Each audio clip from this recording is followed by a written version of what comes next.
Un equipo de baloncesto de secundaria desapareció después de su campeonato. Pero 10 años después, un trabajador del metro hace un descubrimiento impactante. Antes de continuar, no olvides suscribirte al canal, darle like al video y comentar desde qué parte del mundo nos estás viendo. Vamos allá. El gimnasio de Cedar Heights vibraba con la energía de miles de aficionados. Las gradas, repletas de personas agitando banderas azul y dorado, parecían a punto de colapsar bajo el peso de la emoción colectiva. Faltaban apenas 3 minutos para el final del partido, y los halcones dorados de Riverside, contra todo pronóstico, mantenían una ventaja de 4 puntos en la final estatal. En el banquillo, la entrenadora Susan Reeves apretaba su portapapeles con tanta fuerza que sus nudillos se habían tornado blancos. 17 años entrenando para este momento. 17 años construyendo no solo un equipo, sino una familia. Tiempo fuera, gritó el árbitro mientras el equipo rival solicitaba una pausa. Los 5 jugadores de Riverside se reunieron en círculo, empapados en sudor, con la respiración agitada, pero los ojos encendidos con determinación. Jason Miller, el capitán, colocó su mano en el centro. «Esto es por lo que nos levantamos cada mañana a las 5:30», dijo con voz firme. «Por lo que sacrificamos cada hora libre, por nuestras familias». Las otras 4 manos se unieron a la suya. Derek Johnson, el estratega del equipo, asintió con seriedad. Michael Williams, conocido por su defensa impenetrable, apretó la mandíbula. Christopher Davis, el tirador más preciso del estado, respiró profundamente. Brandon Thompson, el pívot cuya altura intimidaba a cualquier rival, esbozó una sonrisa confiada. «¡Halcones!», gritaron al unísono antes de volver a la cancha. En las gradas, Linda Miller observaba a su hijo con ojos llorosos. Había criado a Jason sola, trabajando en 2 empleos para mantenerlos a flote, sacrificando horas de sueño para llevarlo a entrenamientos antes del amanecer. Hoy, todas esas madrugadas valían la pena. El reloj continuó su cuenta regresiva implacable. A 30 segundos del final, con el marcador 76-72, Christopher Davis recibió un pase perfecto de Derek. Sin titubear, se elevó en el aire con la elegancia de un bailarín y lanzó. La pelota trazó un arco perfecto y atravesó la red sin tocar el aro. 78-72.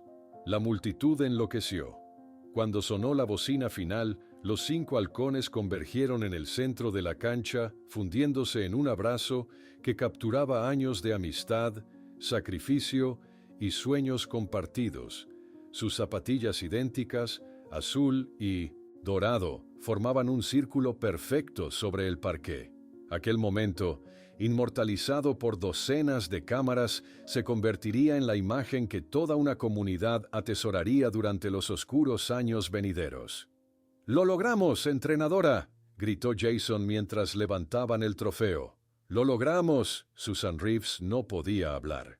Las lágrimas corrían libremente por su rostro mientras contemplaba a sus chicos, recordando cuando los había descubierto años atrás, jugando en canchas deterioradas con pelotas desgastadas y sueños intactos. Después de las celebraciones iniciales, el equipo se dirigió al Grill 45, un restaurante cerca del gimnasio, para continuar festejando antes de regresar a Riverside. El lugar vibraba con la energía de la victoria. Padres, profesores y aficionados se mezclaban en un ambiente eléctrico de orgullo comunitario. «Cuando llegue esa carta la próxima semana», dijo Linda, tocando el hombro de su hijo mientras conversaban en una mesa lateral. «La universidad estatal sería tonta si no te ofreciera una beca completa después de hoy». Jason sonrió, pero sus ojos revelaban una determinación que iba más allá del básquetbol.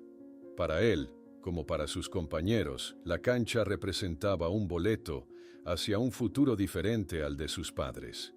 Al otro lado del restaurante, Michael Williams Mostraba a su padre las estadísticas del partido en su teléfono. «Mira, papá, 5 robos y 7 asistencias», señalaba con orgullo. El reclutador de Pacific Coast dijo que vendría a verme la próxima semana. Mientras tanto, Derek Johnson observaba cómo su madre guardaba cuidadosamente el trofeo en una caja protectora. «Con cuidado, mamá», bromeó. «Esperamos 30 años para conseguirlo». Diana Johnson sonrió, pero algo en su expresión sugería que aquel trofeo significaba mucho más que un simple logro deportivo. Representaba posibilidades, puertas abiertas para un chico de un barrio obrero. A las 22:32, Chris Davis reunió a sus compañeros para una última selfie grupal. Los 5 rostros sonrientes, aún con restos de sudor y el brillo de la victoria en sus ojos, quedarían congelados en esta última publicación en redes sociales. «Vámonos, campeones», anunció Peter Walsh, el asistente técnico, de 27 años, acercándose a la mesa. «Aún tenemos un largo camino a casa, y sus padres nos seguirán en sus coches». La entrenadora Reeves, a punto de partir en su propio vehículo, intercambió unas últimas palabras con Walsh en la puerta del restaurante. «Veo que estás agotado», observó ella, notando sus ojos cansados. «¿Seguro que puedes conducir?» «No se preocupe, entrenadora», respondió Walsh con una sonrisa. «He conducido esa ruta cientos de veces. Veo a todos en Riverside. Mantendré a nuestros campeones seguros». A las 22:43, la cámara de seguridad del restaurante capturó la última imagen confirmada de los 6. Los 5 jugadores, aún vistiendo sus uniformes bajo las chaquetas del equipo, subiendo a la van escolar azul.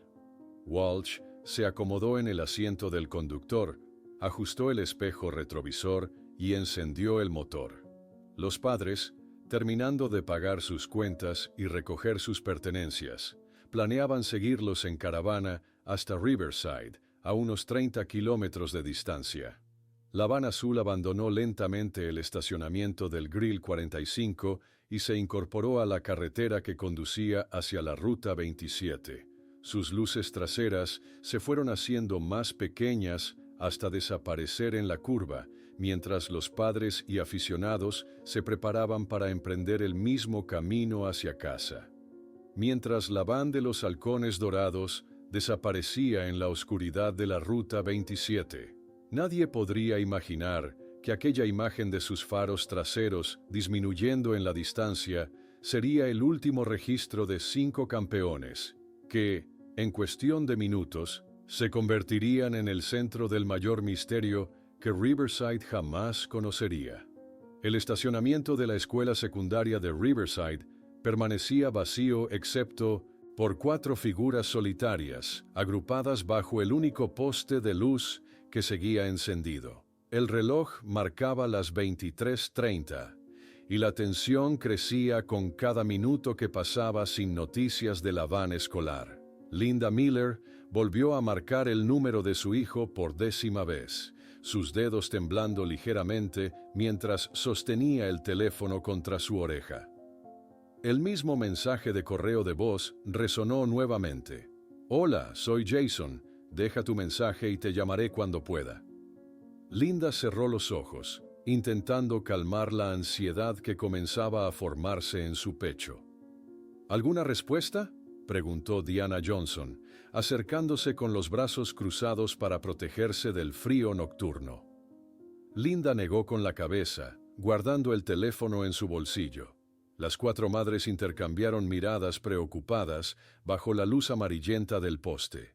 «Deben haber parado para celebrar en algún sitio», sugirió Diana, frotándose los brazos. «Ya conoces cómo son después de una victoria, especialmente una tan importante». Pero el temblor en su voz traicionaba su propio intento de tranquilidad. Una victoria estatal merecía celebración, cierto, pero ¿sin avisar? ¿Sin responder llamadas? A las 23:45, la preocupación había evolucionado a una ansiedad palpable. El estacionamiento seguía vacío, sin rastro de la van azul o su preciosa carga, De campeones.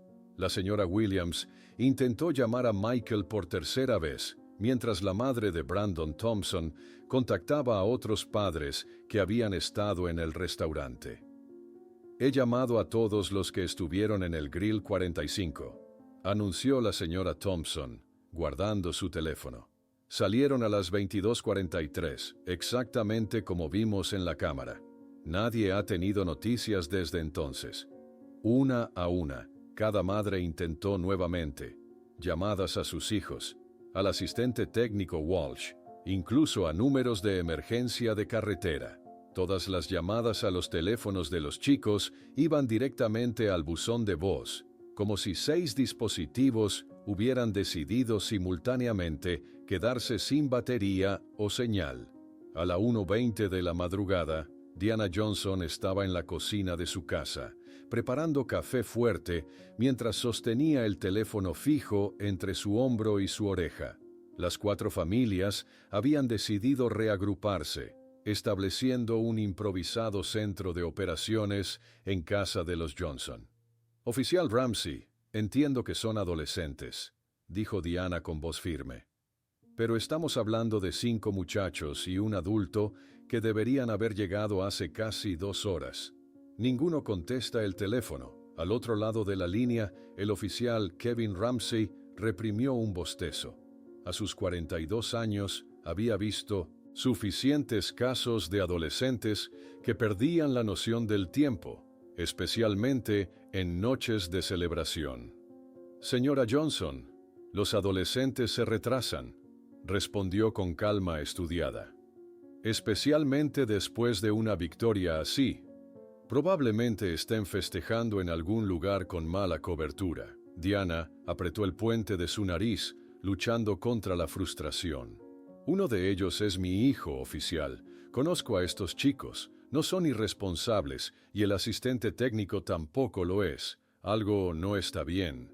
Finalmente, el tono de urgencia en su voz pareció penetrar la inicial indiferencia de Ramsey. Accedió a registrar una denuncia por personas desaparecidas, prometiendo iniciar verificaciones básicas en hospitales y registros de accidentes. A las 2:30 de la madrugada, la sala de estar de los Williams se había transformado en un centro de operaciones. Los padres intercambiaban teorías y posibilidades, mientras un mapa de la ruta entre Cedar Heights y Riverside ocupaba la mesa de centro, marcado con bolígrafo rojo, indicando el camino que deberían haber seguido. La ruta 27 es directa, señaló el padre de Christopher, trazando la línea con su dedo. No hay muchos desvíos posibles, y es una carretera bien iluminada. El silencio que siguió estaba cargado de preguntas no formuladas. Si la ruta era tan simple, ¿dónde estaban sus hijos? A las 2:45 el teléfono sonó. Linda Miller se abalanzó sobre él, pero era el oficial Ramsey llamando con actualizaciones. La patrulla de carreteras confirma que no hay registros de accidentes en la Ruta 27 en las últimas 5 horas, informó. Estamos ampliando la búsqueda a rutas alternativas. La tensión en la habitación se intensificó. Si no había accidentes reportados, ¿qué explicaba la desaparición? A las 3:30 de la madrugada, un destello de esperanza surgió cuando Ramsey volvió a llamar. Habían encontrado algo. El teléfono celular de Peter Walsh, en un área de descanso a 15 kilómetros de Cedar Heights. Tiene la pantalla rota, explicó Ramsey. Estaba bajo un banco como si hubiera sido tirado o caído. Estamos enviando unidades adicionales al área. Los conos de luz de las linternas policiales cortaban la oscuridad del área de descanso. Un oficial colocó cuidadosamente el teléfono de Walsh en una bolsa de evidencias. La pantalla rota reflejaba fragmentos de luz y a través de las grietas podía verse una fotografía de fondo mostrando a Walsh con su novia. Al amanecer, el panorama había cambiado drásticamente. Lo que comenzó como preocupación ahora era una operación de búsqueda a gran escala. Un helicóptero de la policía estatal despegaba. su ruido resonando a través de la ventana de la cocina de los Miller, donde Linda permanecía sentada frente a una taza de café que había quedado intacta durante horas. A las 10:30, la sala de reuniones de la comisaría bullía de actividad. Un mapa en la pared mostraba la zona, con círculos concéntricos marcando áreas de búsqueda prioritarias. El oficial superior instruía a los equipos: concéntrense en las carreteras secundarias y áreas de descanso en un radio de 40 kilómetros. La van es grande, azul, con el logotipo escolar. No puede haber desaparecido sin dejar rastro. A las 12:45, el detective Lewis Patterson, de 48 años, llegaba a la comisaría con un vaso de café en mano. De inmediato, el oficial Ramsey lo abordó con las novedades del caso. «Detective, tenemos 6 personas desaparecidas desde anoche», explicó Ramsey, entregándole una carpeta. 5 estudiantes y un profesor asistente regresaban de un campeonato estatal de baloncesto. Patterson asintió gravemente, hojeando los informes preliminares. Casos de personas desaparecidas siempre generaban una sensación de urgencia, pero 6 simultáneamente, incluyendo a jóvenes celebrados como héroes locales, elevaba el asunto a un nivel completamente diferente. A la 1:00 de la tarde, la oficial Jane Mercer se encontraba en la sala de estar de los Johnson, su expresión seria mientras explicaba los últimos hallazgos a las familias reunidas. La van no apareció en ninguna cámara de peaje de la ruta principal hacia Riverside, informó Mercer. Esto sugiere que tomaron un desvío, ya sea voluntaria o involuntariamente. Mientras la oficial Mercer explicaba a las familias reunidas que la ausencia de la van en las cámaras de peaje significaba un desvío intencional o forzado de la ruta planeada, el teléfono de la casa de los Johnson sonó. Era el departamento de policía informando que un granjero acababa de encontrar la gorra de capitán de Jason Miller ensangrentada en una zanja al borde de un camino secundario a casi 30 kilómetros de la ruta original. El eco de las palabras de la oficial Mercer quedó suspendido en el aire de la sala de los Johnson mientras todos procesaban la noticia. La gorra ensangrentada de Jason, encontrada a kilómetros de la ruta prevista, transformó instantáneamente el ambiente de la habitación. Diana Johnson se desplomó en el sofá, su rostro pálido reflejando el horror que todos sentían. ¿Sangre?, preguntó Linda Miller con voz quebrada. ¿Están seguros que es humana? La oficial Mercer mantuvo su compostura profesional, aunque sus ojos reflejaban compasión. No podemos confirmar nada hasta que el laboratorio lo analice. El equipo forense ya está en camino al lugar. En cuestión de minutos, la noticia desencadenó una intensa movilización. A las 14:20, la orilla de la carretera secundaria 118 se había convertido en un hervidero de actividad. Equipos con perros rastreadores y voluntarios formaban una línea de búsqueda que se extendía desde el punto donde la gorra fue encontrada, avanzando metódicamente entre la maleza. Las primeras horas de investigación fueron caóticas, pero meticulosas. El detective Patterson, quien había asumido el liderazgo del caso, supervisaba personalmente la operación mientras los técnicos recogían muestras del suelo y la vegetación circundante. 3 horas más tarde, en el laboratorio forense, un técnico examinaba cuidadosamente las manchas en la gorra de Jason. «Es sangre de animal, detective», explicó, levantando la mirada de su microscopio. «Probablemente conejo. Alguien quiso que pensáramos que era humana». Patterson frunció el ceño, procesando esta información. «Una pista falsa deliberada», murmuró. «Esto cambia completamente la naturaleza del caso». A las 16:00, el tablero de evidencias en la comisaría mostraba un patrón inquietante. Patterson conectaba eventos con líneas rojas. La victoria del campeonato, la última imagen, de la cámara de seguridad, el teléfono de Walsh encontrado, la gorra con sangre animal plantada estratégicamente.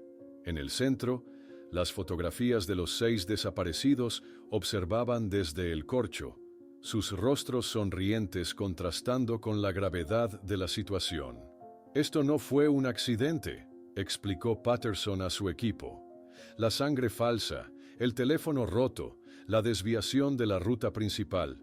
Alguien planeó esto». Esa tarde, Patterson entrevistó a la novia de Walsh en el apartamento del asistente técnico. La joven, visiblemente alterada, le mostró los mensajes intercambiados horas antes de la desaparición. «Estaba tan feliz por la victoria», explicó, mostrando el último mensaje recibido a las 22:15. «Me escribió que llegarían tarde, pero que pasaría por mi casa para contarme todo. Peter nunca dejaría de comunicarse así, por su propia voluntad».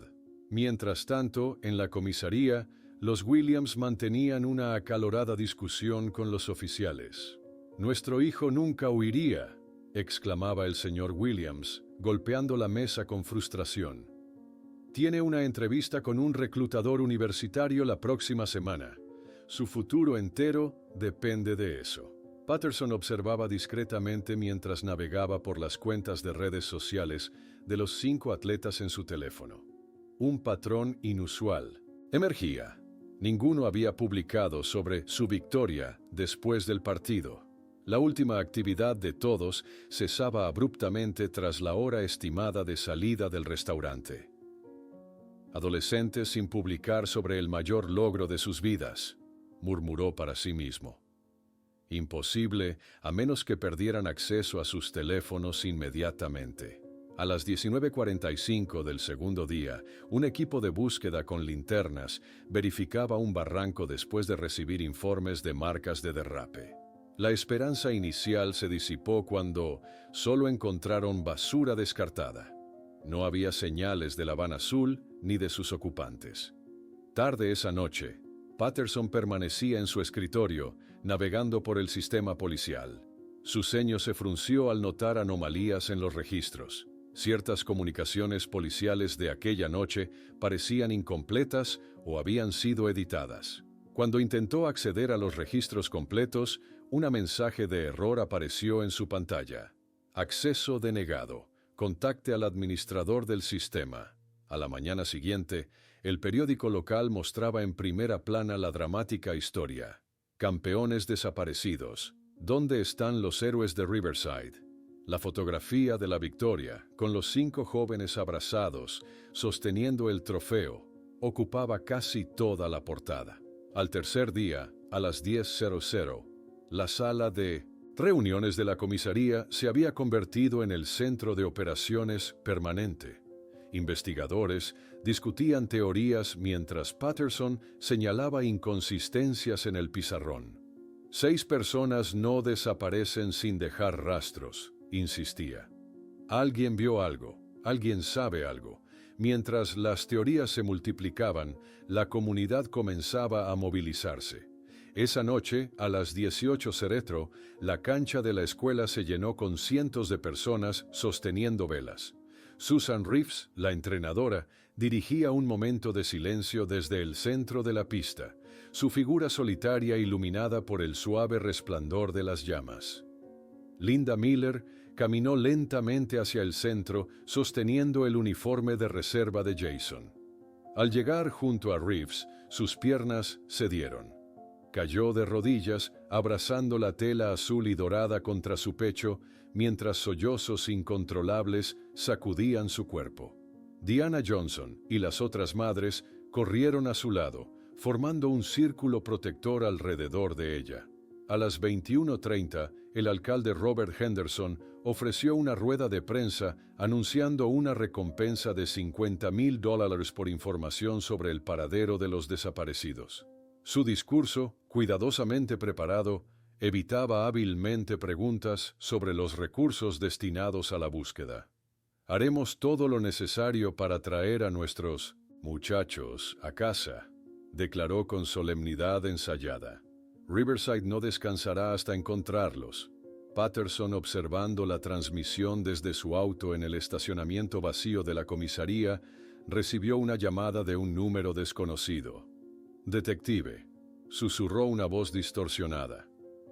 Busque conflictos entre la entrenadora Reeves y personas poderosas en la ciudad. No todo es lo que parece.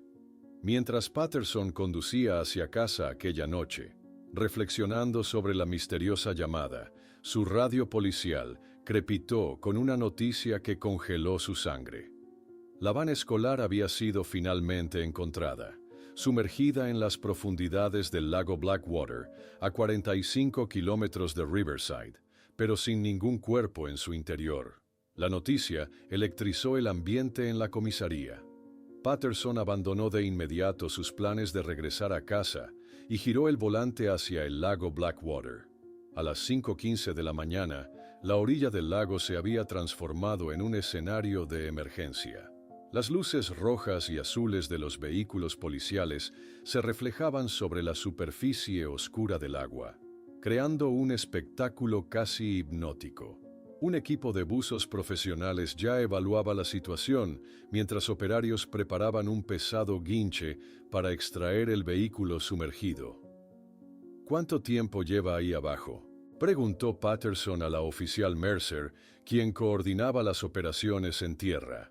El pescador que la descubrió dice que ayer no estaba. Alguien la hundió recientemente, respondió ella consultando sus notas.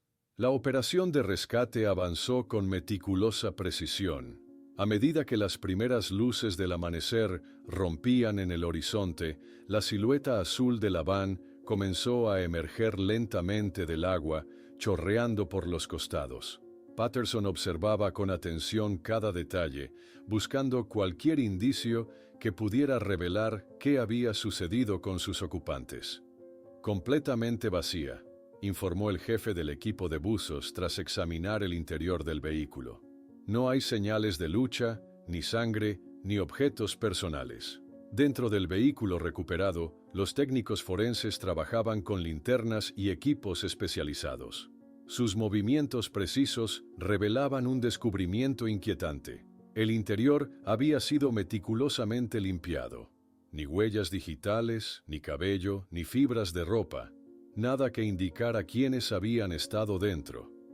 Alguien sabía exactamente lo que estaba haciendo, murmuró Patterson, observando cómo un técnico raspaba muestras de las superficies. El detective se acercó al tablero de instrumentos, notando que el odómetro mostraba 68 kilómetros recorridos desde la última vez que había sido registrado en el mantenimiento escolar. Esa distancia no coincidía con ninguna ruta lógica entre el restaurante y Riverside. De vuelta en la sala de evidencias, Patterson desplegó un mapa sobre la mesa. Con marcador rojo, trazó la ruta desde el área de descanso, donde encontraron el teléfono de Walsh, hasta el lago. Sus cálculos mentales de tiempos y distancias no cuadraban con un simple accidente o desvío voluntario. Esto fue planificado, explicó a su equipo. Primero el teléfono, luego la gorra con sangre falsa, ahora la van limpia y hundida. Alguien está construyendo un rompecabezas para confundirnos. Esa tarde, Patterson se dirigió a la escuela para entrevistar a Susan Reeves. La entrenadora permanecía en su oficina, rodeada de trofeos y fotografías de equipos anteriores. Sus ojos, enrojecidos por el llanto y la falta de sueño, se iluminaron brevemente al ver al detective. ¿Hay noticias?, preguntó con voz quebrada. Patterson negó suavemente antes de tomar asiento. Necesito preguntarle sobre posibles enemigos, Coach Reeves. Alguien que pudiera tener algo contra usted o contra el equipo. Susan guardó silencio por unos momentos, como si evaluara cuidadosamente sus palabras. Finalmente, mencionó el incidente con David Keller, hijo del ex-sheriff adjunto Robert Keller. Fue hace 2 años, explicó. David jugaba para los Tigres de Westfield. Descubrí que estaba usando esteroides y presenté pruebas a la Federación Deportiva. Lo expulsaron de la liga. En su mente, Patterson recordó las imágenes de aquel incidente. Reeves de pie ante el comité disciplinario, presentando evidencias mientras enfrentaba las miradas hostiles de la familia Keller. Robert Keller, Usando su influencia como sheriff adjunto, había intentado sin éxito desacreditar las acusaciones. «Los Keller tienen poder en esta ciudad, detective», continuó Reeves. «Robert nunca me perdonó por lo que consideró una humillación pública». Mientras la investigación avanzaba, las familias lidiaban con el trauma de formas diferentes. En casa de los Miller, Linda permanecía inmóvil en la habitación intacta de Jason. Las medallas deportivas y fotografías de su hijo la rodeaban como fantasmas silenciosos de una vida interrumpida. Un frasco de pastillas recetadas por el médico permanecía sin abrir en su mesita de noche. Al otro lado de la ciudad, la familia Thompson empacaba sus pertenencias. Vecinos y amigos ayudaban en silencio, comprendiendo la insoportable presión de permanecer en un lugar lleno de recuerdos. «No puedo pasar frente a su habitación todos los días», explicaba la señora Thompson, entre lágrimas, mientras guardaba cuidadosamente las zapatillas favoritas de Brandon en una caja. Al sexto día, al anochecer, un equipo especializado de buzos regresó al lago Blackwater. Sus luces subacuáticas creaban patrones fantasmagóricos en la superficie oscura mientras buscaban metodológicamente cualquier evidencia que pudiera haber quedado en el fondo. En la comisaría, Patterson enfrentaba resistencia interna. En el despacho del jefe de policía James Norton, una acalorada discusión se desarrollaba tras puertas cerradas. «Necesitamos investigar la conexión Keller», insistía Patterson, golpeando el escritorio con frustración. «No vamos a perseguir familias respetables basados en rumores», respondió Norton con voz firme. «Robert Keller sirvió a este departamento por 20 años. Necesitas pruebas sólidas, no teorías conspirativas». Mientras tanto, la atención mediática se intensificaba.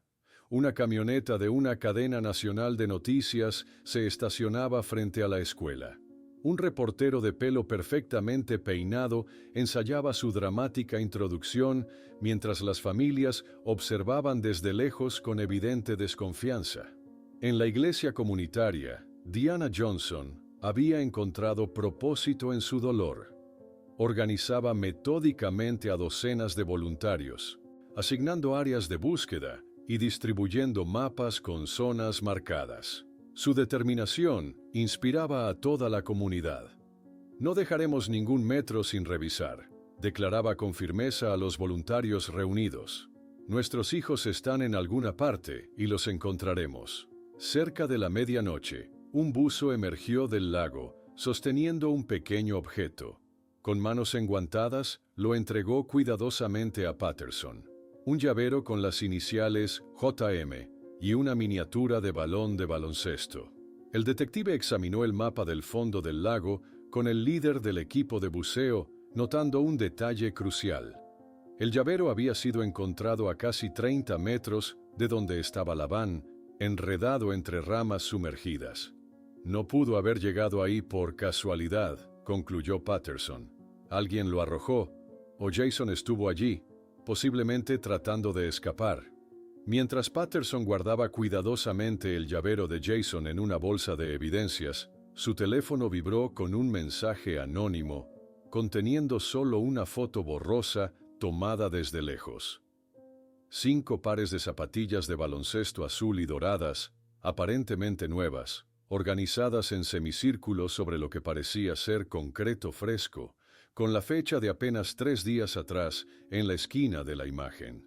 La fotografía de las zapatillas azul y dorado hizo que el corazón de Patterson se acelerara. De inmediato, envió la imagen al laboratorio forense, donde los técnicos trabajaron durante horas para determinar su autenticidad. 6 meses después, aquella fotografía, que había despertado una fugaz esperanza, permanecía clavada en el tablero de evidencias con un sello rojo que declaraba falso, estampado en su reverso. El detective retiró la imagen con un suspiro de frustración. Media docena de expertos habían confirmado que se trataba de una manipulación digital creada por un adolescente de 15 años que buscaba notoriedad. El chico había confesado entre lágrimas cuando los agentes aparecieron en su puerta, sin comprender el daño emocional que había causado a 5 familias destrozadas. Al otro lado de la ciudad, la sala de clase de Susan Reeves ya no se parecía en nada a un espacio educativo. Las pizarras habían sido reemplazadas por mapas detallados del condado, cada uno cubierto con puntos rojos que marcaban áreas ya registradas. Fotografías ampliadas de Jason, Derek, Michael, Christopher y Brandon observaban silenciosamente desde la pared principal, sus sonrisas congeladas en el tiempo como un doloroso recordatorio de lo que se había perdido. Reeves actualizaba meticulosamente un enorme tablero con 182 puntos rojos, cada uno representando un sitio investigado durante los últimos 6 meses. Los círculos concéntricos se expandían desde el lago Blackwater, cubriendo una superficie cada vez mayor sin ofrecer respuestas. «Tienen que estar en alguna parte», murmuraba mientras marcaba una nueva área descartada. La escuela le había concedido una licencia para dedicarse por completo a la búsqueda, reconociendo que la mujer no podría concentrarse en nada más hasta encontrar a sus muchachos. Esa misma tarde, los Thompson cargaban el último camión de mudanza. Después de meses de agonía, habían decidido trasladarse a Arizona, buscando escapar de los fantasmas que habitaban cada rincón de Riverside. «No estamos abandonando la búsqueda», explicó la señora Thompson, abrazando a Diana Johnson con fuerza. «Solo no podemos seguir viviendo aquí, donde cada calle, cada tienda nos recuerda a Brandon». Diana asintió comprensivamente. Cada familia procesaba el dolor de manera diferente. Los Williams habían contratado a un investigador privado que frecuentemente entraba en conflicto con Patterson y su equipo. Mientras tanto, las familias Miller, Davis y Johnson habían formado un frente unido, organizando búsquedas mensuales que con el paso del tiempo atraían cada vez a menos voluntarios. En el dormitorio intacto de Jason Miller, su madre colocaba cuidadosamente una fotografía recién encontrada en el mural de su habitación. El polvo se acumulaba visiblemente sobre los trofeos y medallas, pero Linda se negaba a limpiarlo, como si alterar cualquier detalle significara aceptar que su hijo nunca regresaría. Sobre su escritorio, el sobre sin abrir de la Universidad Estatal permanecía como un cruel recordatorio de los sueños truncados. Diana Johnson había canalizado su angustia de forma diferente. Esa semana inauguraba oficialmente las oficinas de Encuentra a nuestros hijos, una organización que había fundado para ayudar a familias en situaciones similares. Voluntarios instalaban teléfonos y computadoras, mientras una gran pancarta destacaba el número de la línea directa para información sobre casos de personas desaparecidas. «Si no pudimos encontrar a nuestros hijos a tiempo, al menos ayudaremos a otros a no vivir nuestro infierno», declaró durante la pequeña ceremonia de apertura. En la comisaría, Patterson enfrentaba una batalla diferente. El jefe Norton lo había convocado para discutir la reasignación de recursos. «Han pasado 6 meses, Louis», explicó Norton con tono conciliador pero firme. «Tenemos nuevos casos que requieren atención. No podemos mantener un equipo completo dedicado exclusivamente a esto». Patterson golpeó el escritorio con frustración. «Este no es solo un caso más. Son 5 adolescentes y un adulto que desaparecieron sin dejar rastros. ¿Realmente vamos a archivarlo como otro expediente sin resolver?» La tensión no se limitaba a las autoridades. En la reunión de la comisión escolar, un acalorado debate dividía a la comunidad. El tema: ¿qué hacer con los uniformes de los 5 jugadores que permanecían colgados en el gimnasio? «Necesitamos dar vuelta a la página», argumentó el administrador escolar. «Los nuevos estudiantes necesitan avanzar sin esta sombra permanente». «¿Avanzar?», interrumpió un padre indignado. «¿Cómo pueden pedirles a estas familias que avancen cuando ni siquiera saben qué pasó con sus hijos. Al día siguiente, Susan Reeves entregaba su carta de renuncia al director después de la decisión de retirar los uniformes. Si esta escuela no puede honrar su memoria, no puedo continuar aquí, declaró, recogiendo sus pertenencias personales mientras dejaba intacto su mural investigativo en el aula. La comunidad se había dividido entre quienes querían seguir adelante y quienes insistían en mantener viva la búsqueda. El primer aniversario de la desaparición marcó un breve resurgimiento del caso en la atención nacional. Un programa de televisión sobre personas desaparecidas dedicó un episodio completo a los halcones dorados. En el gimnasio de la escuela, cientos de personas sostenían fotografías de los desaparecidos mientras cada familia encendía una vela frente a los números de camiseta de sus hijos. Esta renovada atención generó docenas de llamadas a la línea directa. Patterson revisaba meticulosamente cada pista con el productor del programa, descartando una tras otra como infundadas. Sin embargo, el testimonio de Rubén Díaz, un camionero jubilado de 68 años, captó su atención. Vi aquella van siendo seguida muy de cerca por un coche con luces similares a las de la policía, pero sin identificación clara, describió Díaz durante su entrevista en una cafetería. No le di importancia entonces, pero después de ver el programa, recordé que sucedió exactamente esa noche. Intrigado, Patterson solicitó acceso a los registros de comunicación policial de aquella noche. La respuesta llegó en forma de una negativa formal. Requiere autorización superior. Cuando Patterson insistió, recibió una inesperada citación a la oficina del alcalde Henderson. El hombre, visiblemente irritado, fue directo al punto.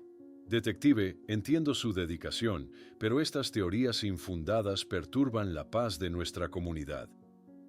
El departamento tiene recursos limitados que no pueden desperdiciarse persiguiendo fantasmas. Esa noche, mientras observaba desde su auto a Susan Reeves saliendo tarde de la escuela, Patterson notó un vehículo oscuro que parecía seguirla por varias cuadras. La paranoia comenzaba a afectarlo, o quizás finalmente estaba viendo patrones reales que otros habían ignorado.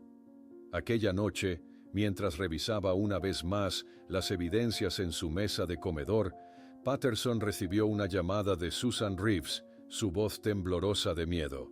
Alguien entró en mi casa, registraron todo y dejaron una nota diciendo, deja de hacer preguntas, junto a una placa policial antigua que no pude identificar. Patterson condujo a toda velocidad hacia la casa de Susan Reeves, con la adrenalina disparándose en sus venas. La placa policial anónima representaba una escalada alarmante. Ya no trataban solamente de obstaculizar la investigación, sino de intimidar directamente a los testigos. Al llegar, encontró a la entrenadora sentada en el porche, sus manos aún temblorosas sosteniendo una taza de té frío. «Deberíamos llamar a la policía», sugirió Patterson, examinando la cerradura forzada. «¿La misma policía que ha bloqueado cada intento suyo de investigar?», respondió Susan con amarga ironía. «Estoy empezando a pensar que confiar en las autoridades es parte del problema, no de la solución». La mañana siguiente, Patterson entregaba su placa y arma en el escritorio del jefe Norton. Su renuncia, tras 20 años de servicio, provocó pocas reacciones entre sus antiguos colegas. La mayoría evitaba su mirada, como si su mera presencia resultara incómoda.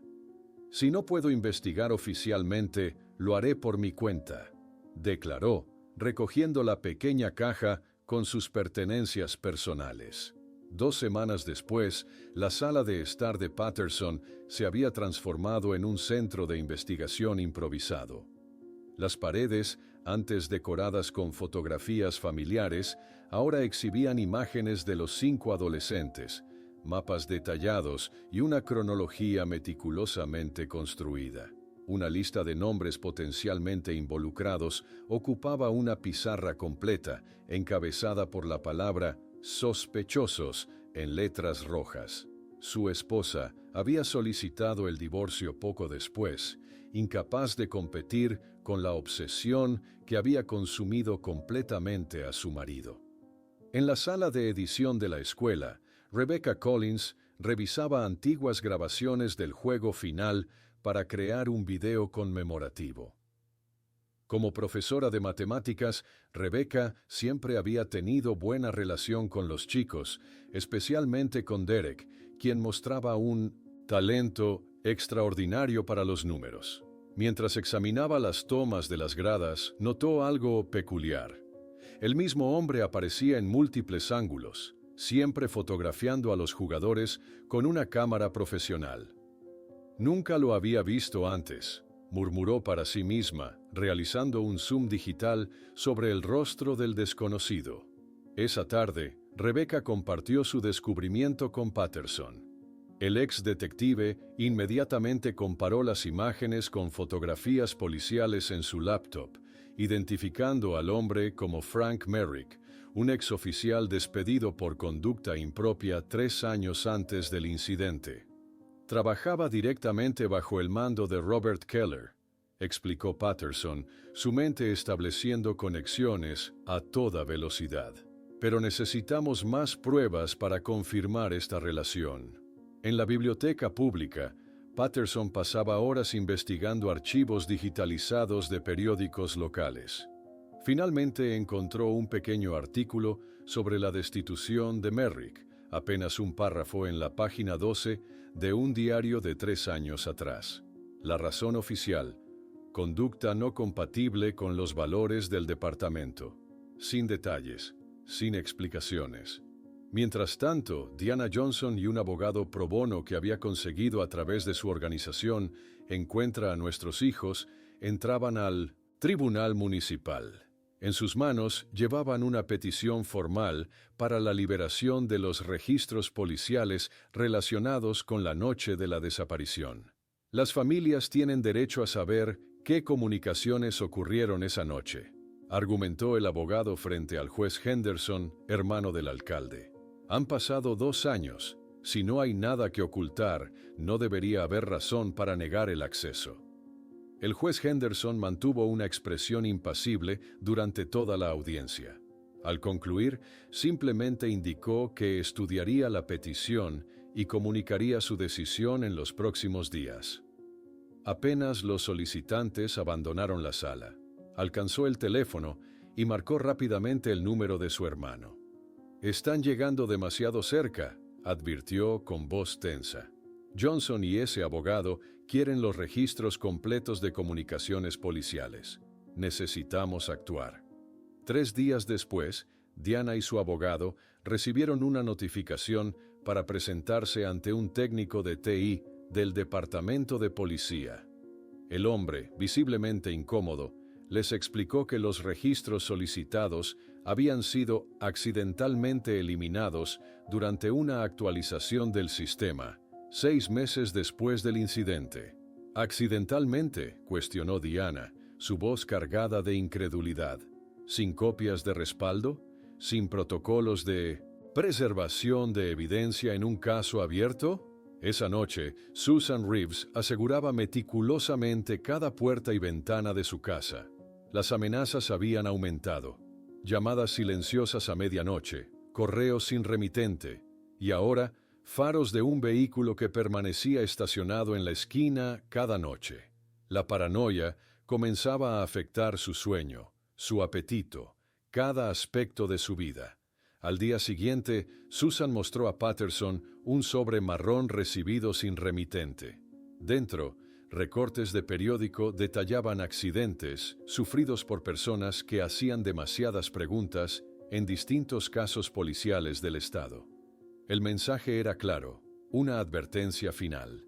En el garaje de los Johnson, un pequeño grupo se reunía clandestinamente. Patterson, Diana, Linda Miller y Susan rodeaban una mesa improvisada, conectando los puntos entre Robert Keller, su hijo David y Frank Merrick. Las coincidencias eran demasiadas para ignorarlas. David Keller fue expulsado del equipo rival después de que Susan lo denunciara por uso de esteroides, resumió Patterson. Robert intentó usar su influencia para encubrirlo y fracasó públicamente.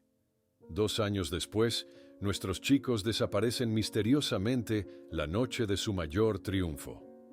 Los recuerdos de aquel incidente permanecían vívidos en la memoria de Susan.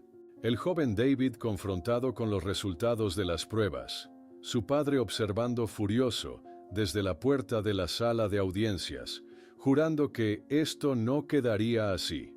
Patterson intensificó su búsqueda de Frank Merrick, solo para descubrir un registro de defunción de 2 años atrás. Accidente automovilístico, apenas 6 meses después de la desaparición de los halcones dorados. Demasiado conveniente, demasiado oportuno. Examinando documentos adicionales, Patterson encontró algo revelador. La beneficiaria del seguro de vida de Merrick aparecía listada como Margaret Wilson.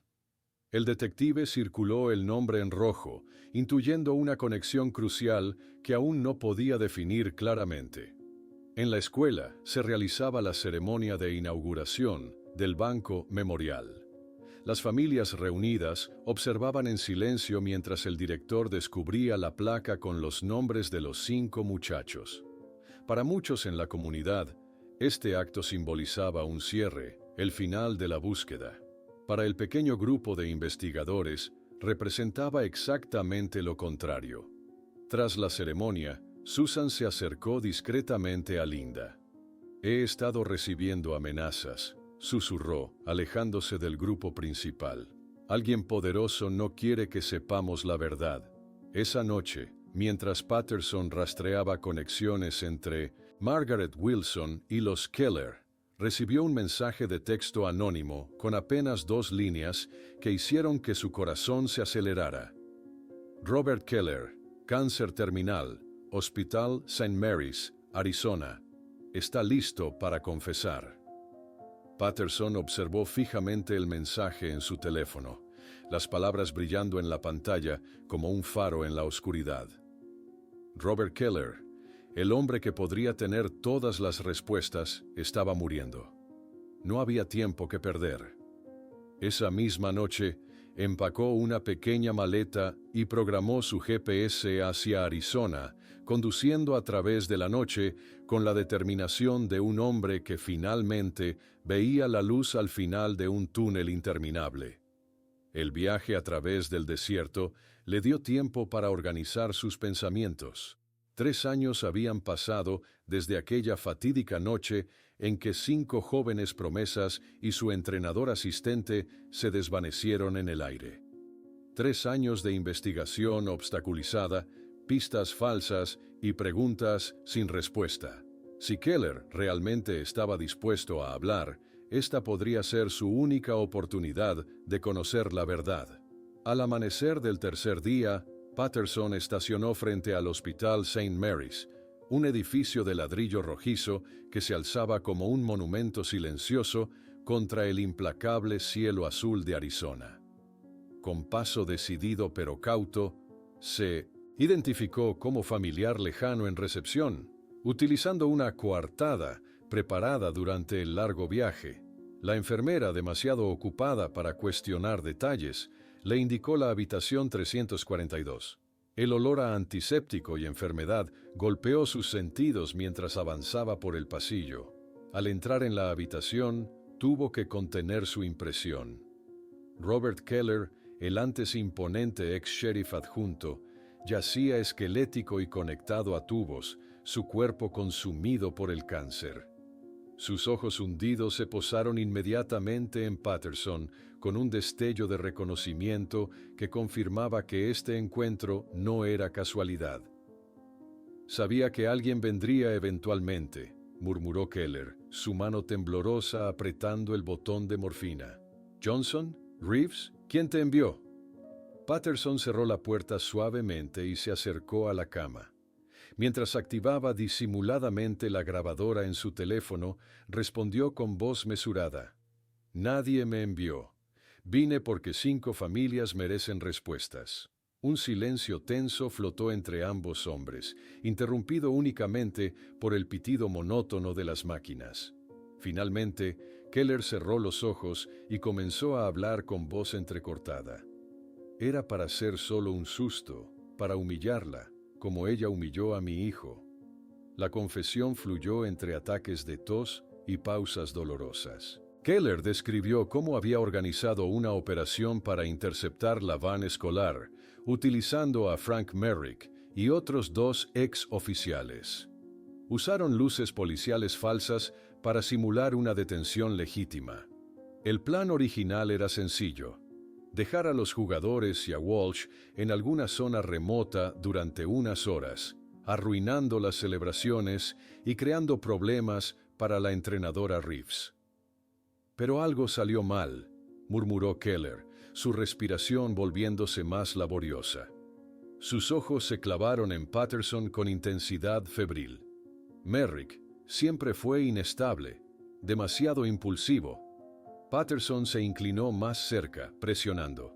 ¿Dónde están ellos, Robert? Las familias merecen saber. El monitor cardíaco comenzó a emitir pitidos irregulares. Las enfermeras no tardarían en acudir. Keller pareció entender que su tiempo se agotaba.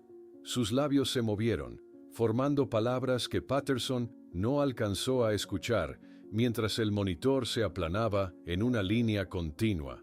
La muerte había llegado antes que la confesión completa. En la sala de espera, una mujer de mediana edad observaba nerviosamente a Patterson. Cuando las enfermeras irrumpieron en la habitación, ella se acercó con paso vacilante. ¿Es usted policía?, preguntó con voz temblorosa. Patterson negó con la cabeza. Ya no, soy un investigador privado. Margaret Keller, se presentó ella. Robert me dijo que alguien vendría algún día. Sus manos temblorosas extendieron un pequeño pendrive hacia Patterson. Él grabó esto hace un año. Me hizo prometer esperar por el momento adecuado. De regreso en Riverside, Patterson conectó el dispositivo a su computadora. En la pantalla apareció un Robert Keller más saludable que el hombre moribundo que había encontrado. Con voz pausada pero firme, Keller describía el plan de venganza, mencionando explícitamente a Merrick y a 2 exoficiales, Carl Dawson y Philip Reed. La confesión digital actuó como un catalizador. En cuestión de días, el caso fue reabierto oficialmente con la participación del FBI. La oficina regional se transformó en un hervidero de actividad mientras los agentes federales tomaban control, transfiriendo tableros de evidencias y estableciendo nuevas líneas de investigación. Estamos investigando esto como un caso de múltiples homicidios con participación de exagentes de la ley, declaró la agente especial Sarah Connor en una rueda de prensa que captó la atención nacional. Las palabras homicidio y agentes de la ley enviaron ondas de choque a través de toda la comunidad. En televisión, el alcalde Henderson apareció visiblemente nervioso leyendo una breve declaración de renuncia. Sin responder preguntas, se introdujo rápidamente en un automóvil privado, desapareciendo mientras los reporteros gritaban interrogantes sin respuesta. Equipos federales registraban meticulosamente la propiedad rural de Keller. Agentes con detectores de metales recorrían cada centímetro, mientras perros entrenados olfateaban cualquier perturbación en el terreno. Aunque estos esfuerzos iniciales no produjeron resultados inmediatos, la investigación avanzaba en otros frentes. En Las Vegas, Carl Dawson, ahora un guardia de seguridad de 58 años, empalideció cuando varios agentes lo abordaron en el estacionamiento de la empresa donde trabajaba. El distintivo federal brilló bajo el sol del desierto mientras le informaban de sus derechos. En la sala de interrogatorio, Dawson mantuvo inicialmente su inocencia. Su actitud cambió drásticamente cuando los investigadores presentaron evidencia de transferencias bancarias, 50,000 depositados en su cuenta días después de la desaparición. Diana Johnson y Linda Miller observaban en directo por televisión mientras Dawson era escoltado, esposado, fuera del edificio del FBI.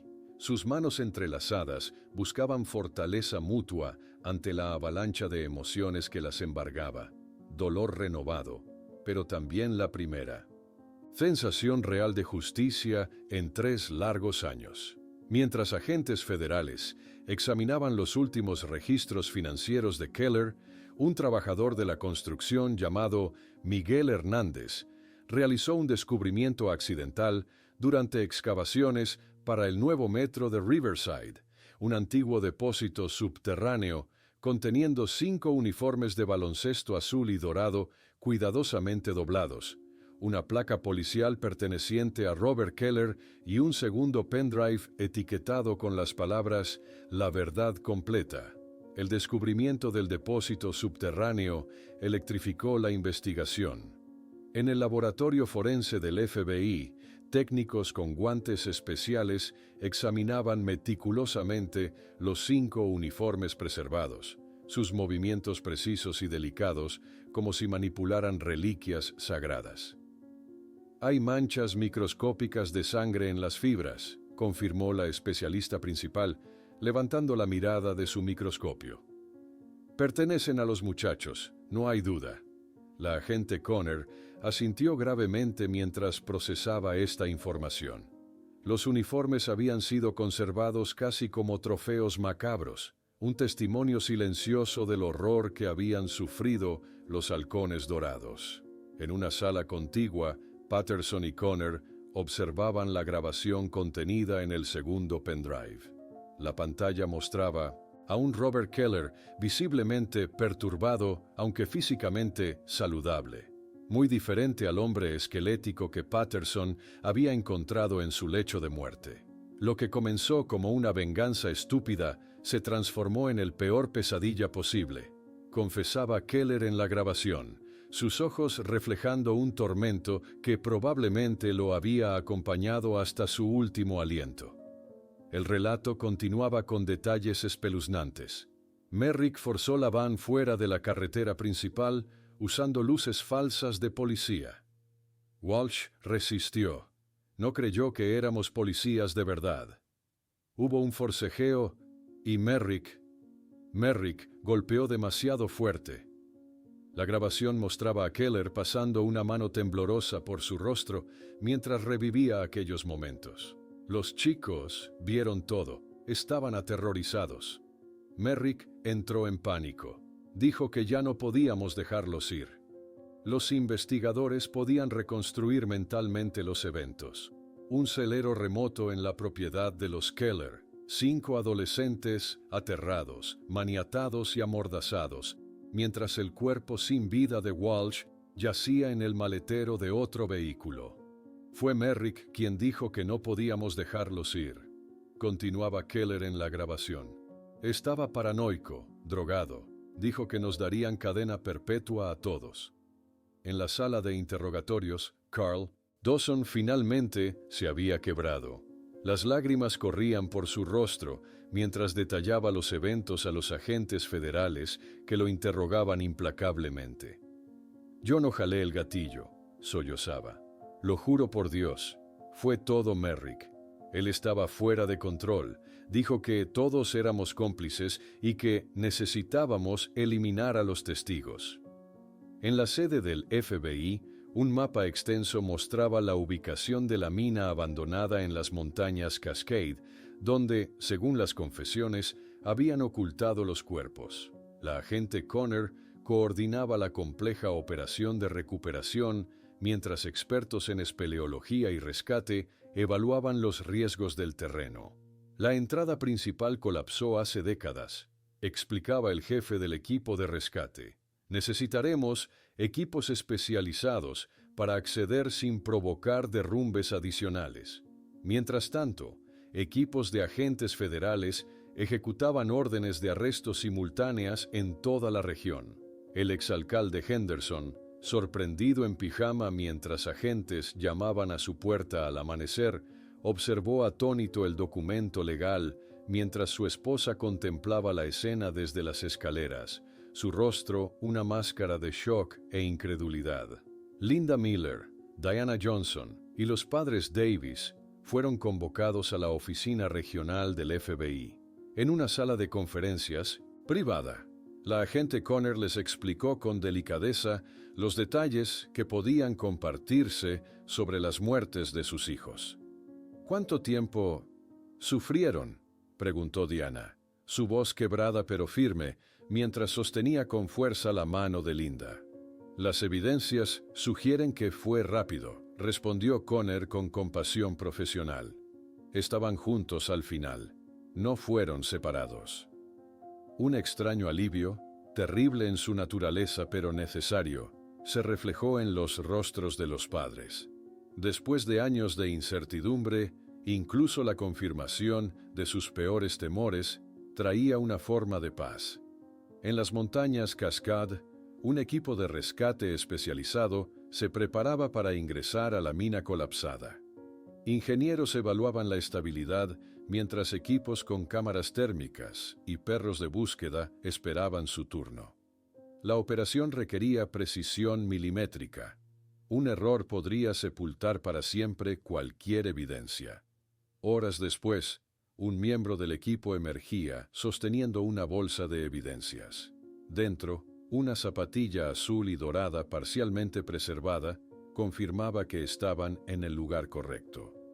Las comunicaciones por radio transmitieron el hallazgo al comando central, donde Patterson recibió la noticia con una mezcla de vindicación y profunda tristeza. Un oficial se acercó a Patterson con un fax urgente. El cuerpo de Philip Reed había sido encontrado en una cabaña aislada en el norte de Columbia Británica, Canadá. Aparentemente se había suicidado dejando una carta confesional.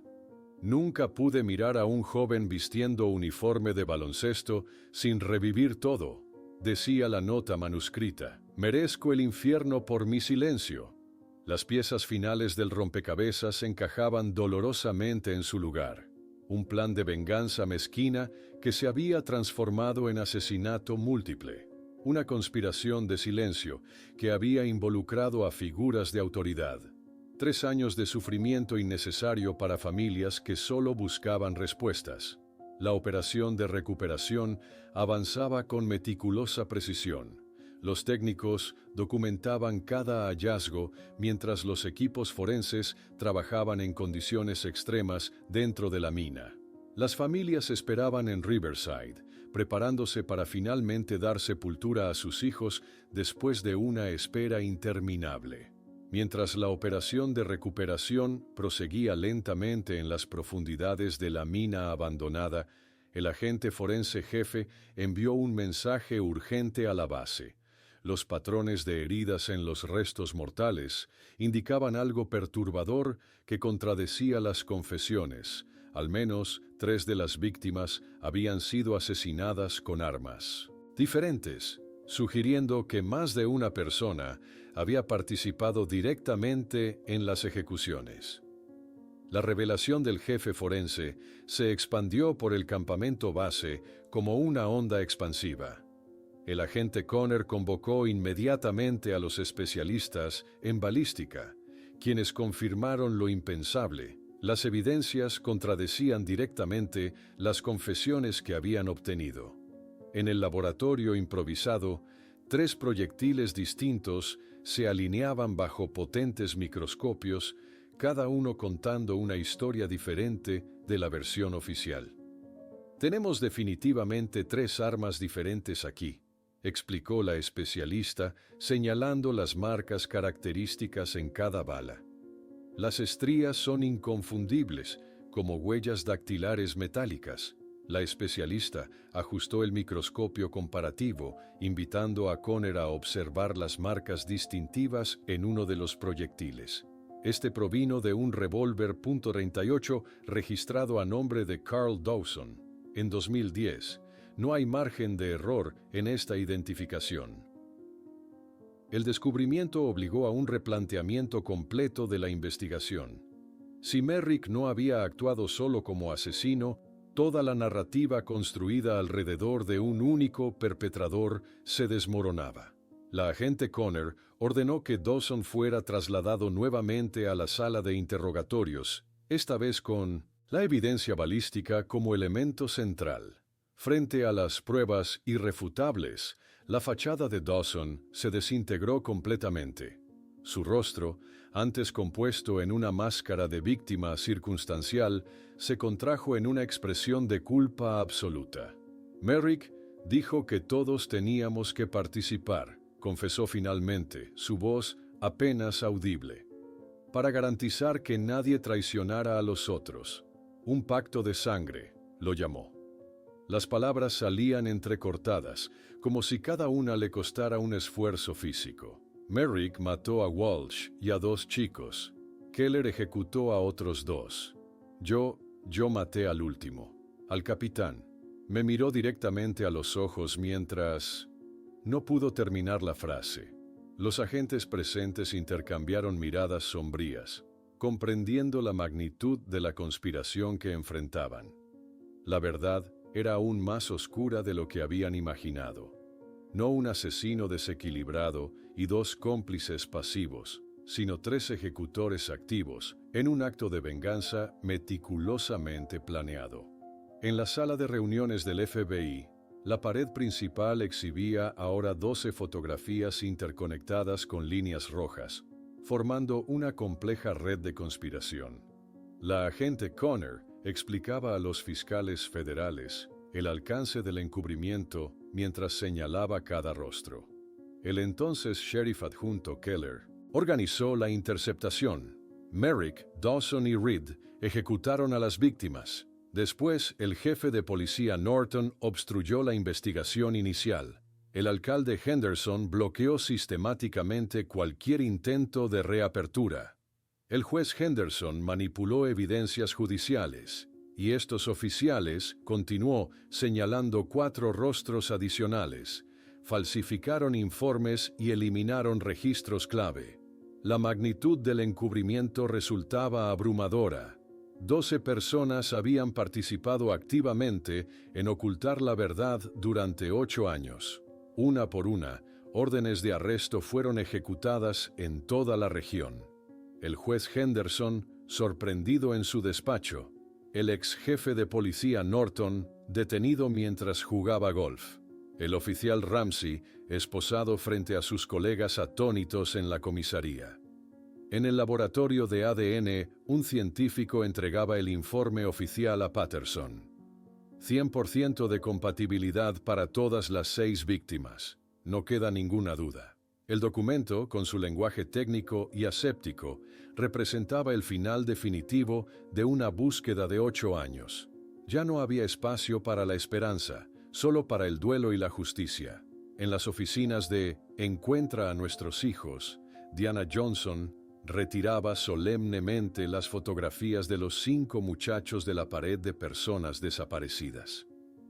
Con delicadeza, colocaba pequeñas estrellas doradas en su lugar, un símbolo que los voluntarios comprendían sin necesidad de explicaciones.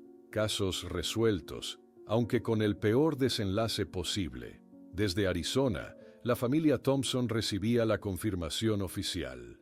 Después de años de distancia autoimpuesta, empacaron nuevamente para regresar a Riverside. El círculo de familias afectadas finalmente se reuniría para la dolorosa ceremonia que habían temido y necesitado durante tanto tiempo. El impacto de las revelaciones sacudió los cimientos mismos de Riverside. Una reunión extraordinaria del Consejo Municipal tuvo que celebrarse en el gimnasio escolar, único espacio capaz de albergar a los cientos de ciudadanos que exigían respuestas. El nuevo alcalde, visiblemente abrumado por la crisis heredada, se dirigió a la comunidad con humildad inusual. Nuestra ciudad falló a estas familias, falló a la justicia. Debemos hacerlo mejor, declaró, su voz amplificada resonando en el mismo espacio donde los halcones dorados habían celebrado tantas victorias. En una pequeña oficina junto a la iglesia local, representantes de distintas denominaciones religiosas, un sacerdote católico, un rabino y un pastor protestante, planificaban un servicio memorial interreligioso. La conversación giraba no solo alrededor de los aspectos logísticos, sino también sobre cómo ayudar a una comunidad entera a procesar su culpa colectiva. Muchos sienten que abandonaron la búsqueda demasiado pronto, explicaba el rabino. Necesitan un espacio para reconocer esa culpa y encontrar un camino hacia el perdón. En el cementerio de Riverside, Patterson supervisaba personalmente la preparación de 5 sepulturas dispuestas lado a lado. El área, cercada con cintas azules y doradas, había sido seleccionada específicamente por su ubicación bajo un frondoso roble que proporcionaría sombra perpetua a los jóvenes que nunca tuvieron la oportunidad de hacerse mayores. Susan Reeves permanecía inmóvil en su antigua sala de clases, ahora vacía excepto por los materiales investigativos acumulados durante 8 años. Con movimientos lentos y deliberados, comenzó a desmontar el mural que había constituido el centro de su existencia durante tanto tiempo. Cada fotografía, cada mapa, cada nota representaba un paso en un camino que finalmente había conducido a la verdad. Ahora, por primera vez en años, podía permitirse dejar ir. La portada del periódico matutino cristalizaba el sentimiento general: justicia tardía, acusaciones formales contra 15 personas en el caso Halcones Dorados. La fotografía mostraba a Dawson siendo escoltado al tribunal, su rostro parcialmente cubierto en un inútil intento de esconderse de las cámaras. Una procesión solemne de coches fúnebres avanzaba lentamente hacia Riverside. Las carreteras, flanqueadas por cientos de personas sosteniendo globos azules y dorados, se habían convertido en un corredor de homenaje silencioso. Los cuerpos de los halcones dorados finalmente regresaban a casa. Mientras las familias finalmente se preparaban para enterrar a sus hijos después de 8 años de angustia e incertidumbre, un último y sorprendente descubrimiento emergió. Durante la limpieza final de la propiedad de Keller, investigadores hallaron una caja fuerte oculta conteniendo no solo documentos detallados sobre el crimen, sino también una serie de fotografías antiguas mostrando que la venganza contra Susan Reeves y los halcones tenía raíces mucho más profundas de lo que cualquiera hubiera imaginado. Robert Keller y la entrenadora habían estado brevemente casados 20 años atrás, un secreto que ninguno de los dos jamás reveló a nadie en Riverside. La revelación de que Robert Keller y Susan Reeves habían estado casados 20 años atrás sacudió los cimientos de un caso que ya parecía haber alcanzado su máximo nivel de complejidad. Las fotografías encontradas mostraban a una joven pareja sonriente, imágenes que contrastaban brutalmente con el odio que había desencadenado la tragedia. Lo que había comenzado como una venganza por la denuncia de dopaje se revelaba ahora como el acto final de un resentimiento cultivado durante décadas. A las 10 de la mañana del día siguiente, el gimnasio de la escuela secundaria de Riverside lucía irreconocible. Las gradas habían sido reorganizadas, las luces atenuadas y 5 ataúdes dispuestos en semicírculo ocupaban el centro de la cancha donde los halcones habían celebrado innumerables victorias. Cada féretro, decorado con cintas azul y dorado, representaba no solo una vida perdida, sino un futuro arrebatado. Las familias entraron lentamente, encabezadas por Linda Miller y Diana Johnson, caminando con los brazos entrelazados como lo habían hecho durante estos 8 años de búsqueda compartida. Detrás de ellas, los Thompson, recién regresados de Arizona, avanzaban con expresiones que mezclaban dolor y algo parecido al alivio por finalmente poder despedirse. 5 jugadores actuales del equipo, vistiendo uniformes con bandas negras de luto, se posicionaron como portadores oficiales junto a los féretros. Cada uno sostenía una fotografía enmarcada. Jason sonriendo después de anotar el punto ganador contra los rivales estatales, Derek analizando jugadas en la banca, Michael ejecutando una defensa perfecta, Christopher en pleno salto para un triple imposible, Brandon dominando el tablero con su altura imponente. Susan Reeves avanzó lentamente hacia el pedestal central. Entre sus manos sostenía el trofeo estatal que los muchachos habían conquistado en su última noche. Con deliberada solemnidad, lo colocó entre los ataúdes, completando el círculo perfecto. Sus ojos, aunque enrojecidos por el llanto de días anteriores, mostraban ahora una determinación tranquila. Detrás del podio, una fotografía ampliada mostraba el último abrazo de los 5 tras la victoria, sus expresiones de alegría congeladas eternamente, sus zapatillas azul y dorado, formando un círculo que ahora resonaba con dolorosa simetría frente a los féretros dispuestos de igual manera. Ellos murieron como vivieron, juntos. Comenzó Reeves su discurso, su voz firme a pesar de la emoción.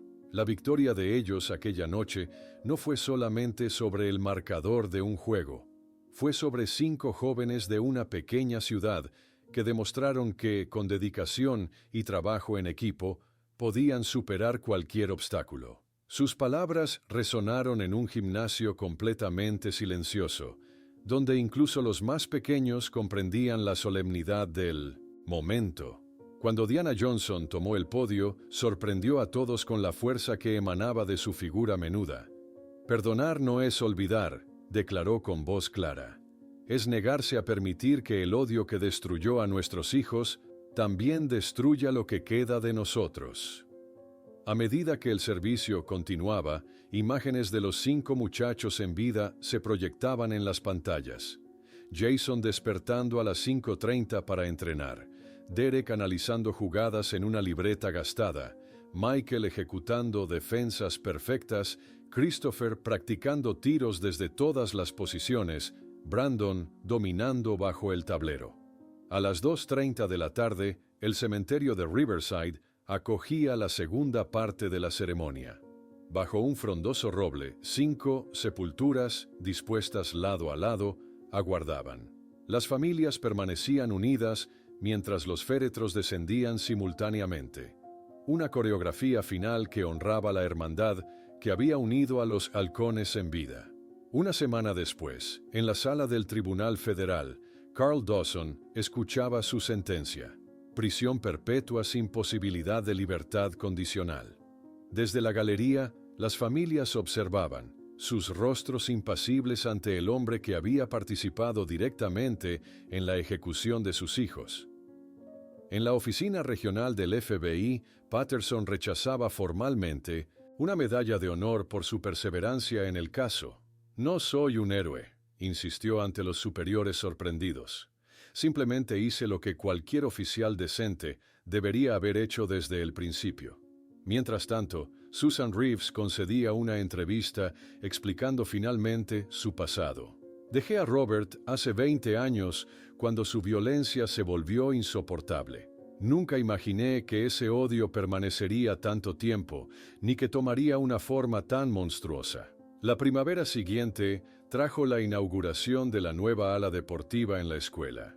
Una placa dorada listaba los nombres de los 5 halcones, mientras enormes ventanales permitían que la luz natural inundara el espacio, simbolizando la transparencia que había faltado durante tanto tiempo en el caso. El momento culminante llegó con la revelación de la estatua de bronce en la entrada. Los 5 jugadores en su abrazo final tras la victoria, reproducido fielmente a partir de la famosa fotografía.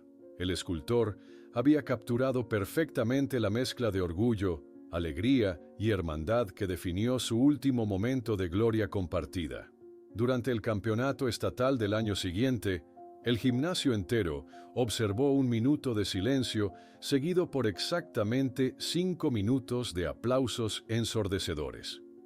Esta nueva tradición, nacida espontáneamente, representaba el rechazo de la comunidad a permitir que la tragedia eclipsara el logro de los muchachos. Años después, cuando nuevos estudiantes pasan junto a los uniformes azul y dorado permanentemente exhibidos en el gimnasio de Riverside, no ven solamente símbolos de una tragedia, sino un recordatorio de lo que aquellos 5 jóvenes conquistaron en vida, que a través de dedicación, amistad y trabajo en equipo, chicos comunes de una pequeña ciudad pueden convertirse en campeones, y que incluso cuando sus vidas fueron brutalmente interrumpidas, el legado de los halcones dorados continúa inspirando a generaciones que nunca los conocieron, transformando una historia de pérdida en una de justicia restaurada y memoria honrada.